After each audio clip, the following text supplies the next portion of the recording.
Let's talk about financial maths, especially tax on wages or salary.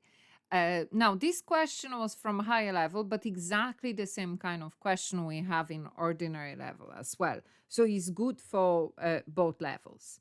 Let's see. Fia has a gross annual salary of 54,000. Now, the problem with financial maths is very often vocabulary.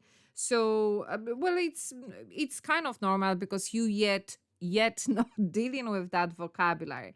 So when you are saying word gross, what does that mean? Gross means that tax is included.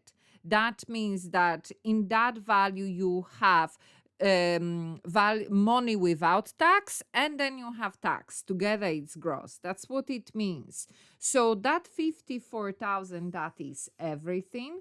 54,000, that's everything. That's gross. Part of it, somebody will, that's what we call net, meaning without tax. That's what somebody will get in the bank account or to hand. And then the part of it will be cut off, and that's the tax given to government.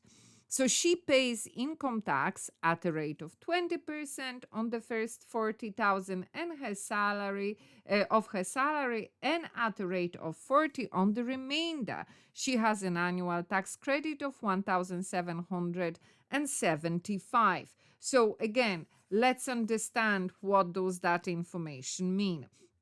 So when I have that 54,000 or any number of thousands, the idea is that part of that wage, and usually the higher, well, for average people, the higher part is of that wage taxed at 20%, and then there will be some part of that wage, a remainder, that will be taxed at 40. So always those two.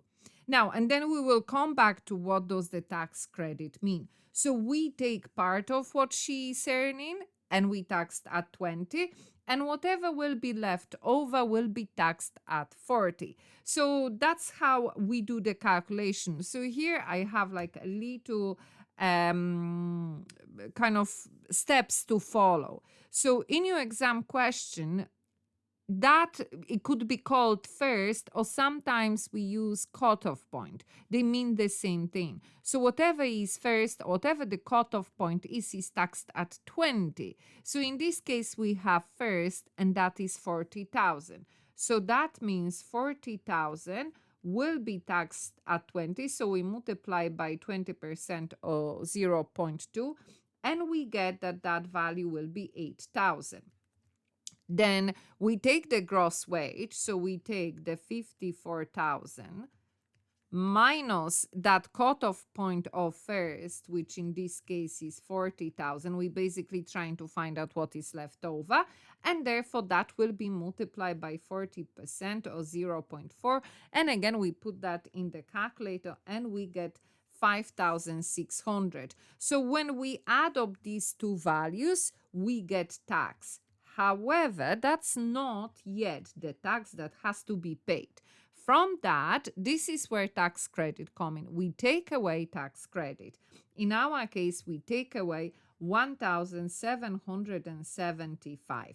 And then again, when we put that in the calculator, we get 11,825. So that is tax to pay. That's the income tax, or sometimes what it's called PAYE.